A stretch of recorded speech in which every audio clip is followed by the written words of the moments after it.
Hello mga kasisi. Meron akong project dito, yung motor. Alam nyo naman, lahat naman ata kayo nakakaalam na mahilig tayo sa motor. Ngayon, ang gagawin ko kasi dito, ah, ano natin, yung i-build ko yung motor pa. So, ito yun, from scratch. Pagagandahin natin yan mga kasisi. Yan. Yan, nandito ako sa shed ko eh. Makalat lang yung shed ko. Yan, so bali, babalatan ko to. Tapos ayusin ko. Pagagandahin natin mga kasisi. Yan. So, gagawin ko dito, i-strip ko yung mga parts niya. Tapos tatanggalin ko yung makina. Chassis lang yung maiiwan, yung frame. Tanggalin ko yan, pinalitan ko na lahat yan eh. Tapos, pipinturahan natin.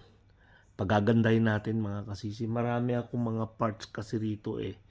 Binili ko tapos pakonti-konti linisin natin yung makina. And then from there, i-build natin siya. So, ang plano ko dito, pipinturahan ko siya ng itim. Tapos, i-retain ko yung kulay niya, yung cream. Ito.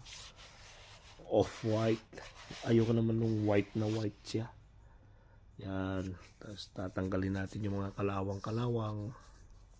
Ipinturahan natin. Yun. Ipapakita ko sa inyo ang finished product na ito mga kasisi. Tanggalin ko to. Kasi ito, yung motor na to, hindi to yung mga motor na talagang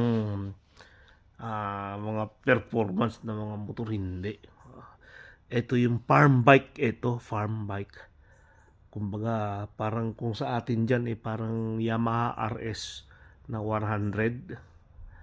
Pero kinross nila ba, parang enduro din siya kasi nga pwede mo siyang gamitin sa sa farm, yung magtataboy ka ng tupa. Yan. So, yan ang itsura niya. Yan. Inano ko na to binaklas ko. Tapos niribor ko. Tapos binilang ko. Gagamitan natin ng ng kung